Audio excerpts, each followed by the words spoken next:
ఎప్పటికప్పుడు తాజా వార్తలను అందిస్తున్న పీవీఆర్ టీవీ9 న్యూస్ కు స్వాగతం. వారు గెలుపు కోసమే తాపత్రయపడి ప్రజలందరినీ కూడా మాయా మాటలతో మభ్యపెట్టి వారు గెలుపొందిన తర్వాత కనీసం ఈ డివిజన్లో ఎలాంటి సమస్యలు ఉన్నవి, ఏ విధమైన సమస్యలు ఉన్నవి అనే ఒక దృష్టి లేకుండా కేవలం వాళ్ళ యొక్క వ్యాపారాలు చేసుకోవడం కోసం ఈ యొక్క వార్డు వ్యక్తిగా వాళ్ళు ముసుగు వేసుకోవడం జరిగింది. అవన్నీ కూడా 20 సంవత్సరాలు చూసినట్టయితే ఈరోజు కూడా మా 56వ డివిజన్లో 30 రోజుల నల్లా రావట్లేదు. కేవలం 10 నుంచి 12 రోజుల నీళ్ళు ఇచ్చి ఇవాళ నెల రోజుల బిల్లులు వసూలు చేస్తున్నారు. ఇది కరెక్టా? అందుకే 56వ డివిజన్ ఒక స్వతంత్ర అభ్యర్థిగా నేను మా దగ్గర ఉన్న మహిళా సమస్యలు కానీ వార్డు సమస్యలు అన్నీ కూడా నేను చుట్టుముట్టడం జరిగింది. ఎక్కడ చూసినా రోడ్డుకు సంబంధించిన సమస్యలు, డ్రైనేజ్కు సంబంధించిన సమస్యలు, అదేవిధంగా మా ఆడపడుచులు అందరూ కూడా కంటతడి పెడుతున్నారు ఈరోజు. ఎందుకంటే 30 రోజులు నల్లా వస్తలేదు, నల్లా వస్తే మురికి నీళ్ళు వస్తున్నాయి. అది కేవలం నెల రోజులలో 10 నుంచి 12 రోజులు సరిగా వస్తలేదు. వస్తే పావుగంట ఇస్తాను, 20 నిమిషాలు కూడా ఇస్తలేరు కనీసం. ఈ నీళ్లు మేము చాలా లేక బోరింగ్లో పొండి తిరుగుదామంటే ఆ బోరింగ్లు కూడా కాసేపు వచ్చిన తర్వాత ఆఫ్ అయిపోతున్నాయి. వర్షాకాలం కూడా నీటి ఎద్దడిని ఎదుర్కొన్న సమస్యలు ఈ వార్డులో ఉన్నవి. ఎందుకంటే ఇంతకుముందు వచ్చిన నాయకులంతా కూడా కాలయాపన చేసిండ్రు.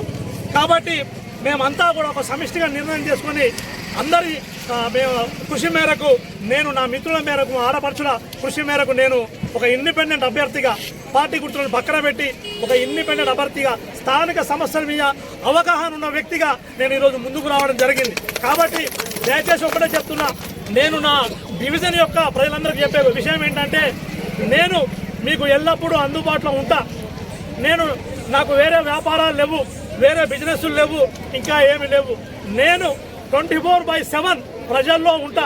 మీకు ఏ సమస్య ఉన్నా కూడా మొదటిగా మీరు దయచేసి నాకు ఓటు వేసి, నా యొక్క గుర్తు ఎయిర్ కండిషనర్ ఏసీ గుర్తు, దీనికి మీరు ఓటు వేసి పార్టీలకు అతీతంగా ఏ పార్టీ అనేది ముఖ్యం కాదు, ఇక్కడ నిలబడ్డ వ్యక్తి ఎవరు, స్థానికుడా కాదా, సమస్యల మీద అవగాహన ఉన్నోడా కాదా, ఇంతకుముందు పనిచేసిందా లేదా, నేను ఏ పార్టీలో ఉన్నా లేకున్నా గత 22 సంవత్సరాలుగా ఈ యొక్క మా డివిజన్ ప్రజలకు అన్ని విషయాలుగా తోడుగా ఉంటూ ప్రభుత్వ సంక్షేమ పథకాలు కూడా నేను అందించడం జరిగింది.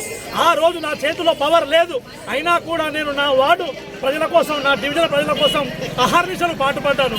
కాబట్టి దయచేసి నేను నా దగ్గర పవర్ లేనప్పుడే పనిచేశాను. మీరు దయచేసి నాకు వచ్చిన అవకాశం మీరు ఇచ్చి నన్ను మంచి మెజార్టీతో ఈ ఎయిర్ కండిషనర్ గుర్తుపై ఓటు వేసి మంచి మెజార్టీతో నన్ను గెలిపించినట్టయితే ఒకటే చెప్తున్నా, మీకు మాట ఇస్తే నేను తప్పను, అది నా బ్లడ్లో లేదు.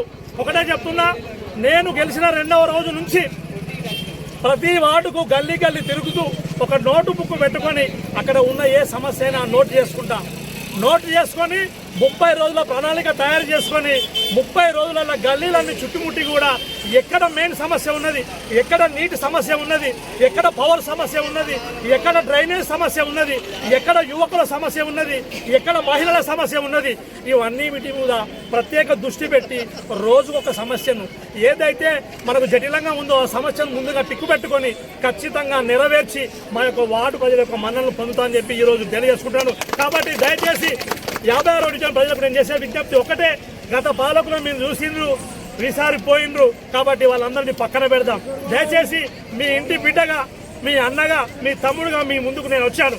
కాబట్టి నా యొక్క ఎయిర్ కండిషన్ గుర్తుపై ఓటు వేసి నన్ను భారీ మెజార్టీతో పెట్టి నేను మీ ముందు ఎప్పుడు తిరిగే వ్యక్తిని. కాబట్టి మీరు ఏ క్షణమైనా నన్ను ప్రశ్నించవచ్చు, అడగొచ్చు. అన్నయ్య, నువ్వు ఆ రోజు ఓటుకు వచ్చినావు, మళ్ళీ నువ్వు కనబడతలేవు అని అడగచ్చు.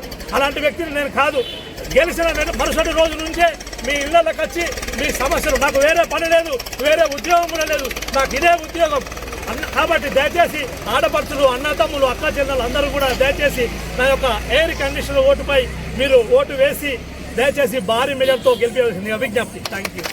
కండిషన్ గుర్తుకే, ఎయిర్ కండిషన్ గుర్తుకే, ఎయిర్ కండిషన్ గుర్తుకే.